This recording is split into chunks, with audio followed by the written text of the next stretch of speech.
So this is an email. I forgot to write the name down. Sorry. From someone who wrote the following. Dear Suzanne, how do you prioritize what to be exceptional at and what to be okay with letting go? My career is my passion, and giving those kids, she was a teacher, that's what it was, the best education and experiences is my goal. Being a mom is my dream. Giving my kids opportunities is a necessity. Being a great wife is critical to our family's foundation.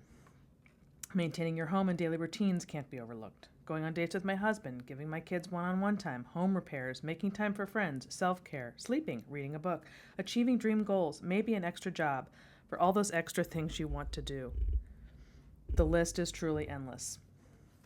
Then add the anxiety that comes when you're simply just mediocre at best at some of those and not even mediocre at others.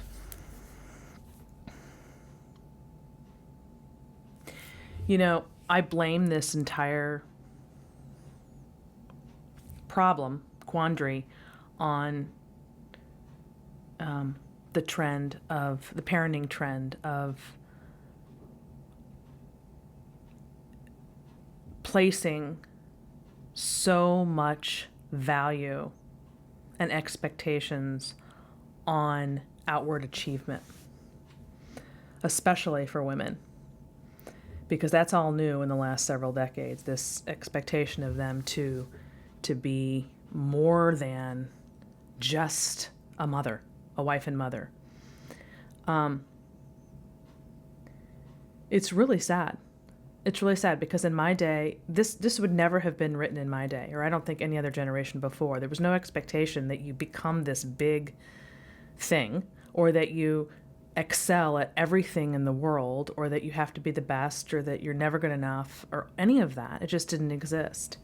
And so it's really so wrapped up in our country's value shift away from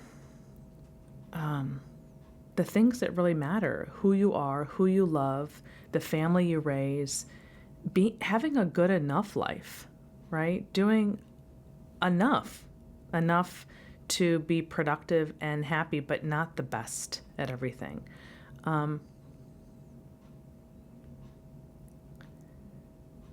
There's a restlessness. And it's hard to put our finger on exactly how it all came to be. I think it was a mix of a lot of things that occurred in our society, but I'm always going to fall on the side of the relationship in the family as being the single most important thing you can do well. Meaning that if you pour your heart into that and worry about everything else as sort of secondary to that, that in the end you won't be saddled with these feelings of inadequacy because you will have done the most important thing you can possibly do.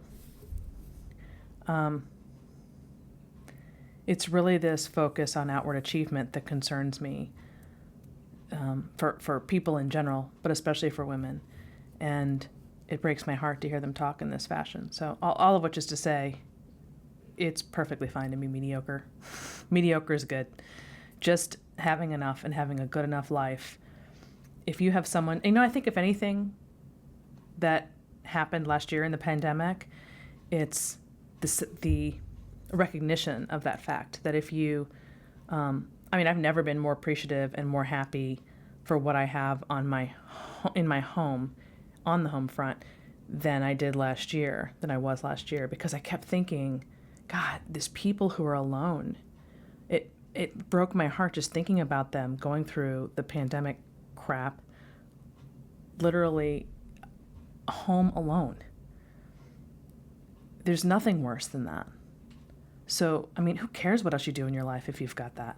Seriously, that to me, that's everything. Learn how to have a simple life and be happy with the most important things and let the other stuff go. It doesn't matter. It really doesn't matter. And if you asked anybody who was really successful in terms of the way that she was describing, in all these various ways, just too many expectations for oneself, at the end of the day, you're going to have to prioritize what matters most, and the rest of it you just let fall away. I think this generation is way too caught up in trying to be too much and do too much, and it's just killing them, I should say. It's not really killing me. I don't have that in me, but I see it around me. And I blame the former generation of parents. I really do, for the way they raise their kids, to believe that you need to be more and do more and have more, and that where you go to school is all that matters, and what you accomplish and how much money you make and making your mark, and just this desire to just do more than just lead a regular old life, a good enough life. I think it's really killed people.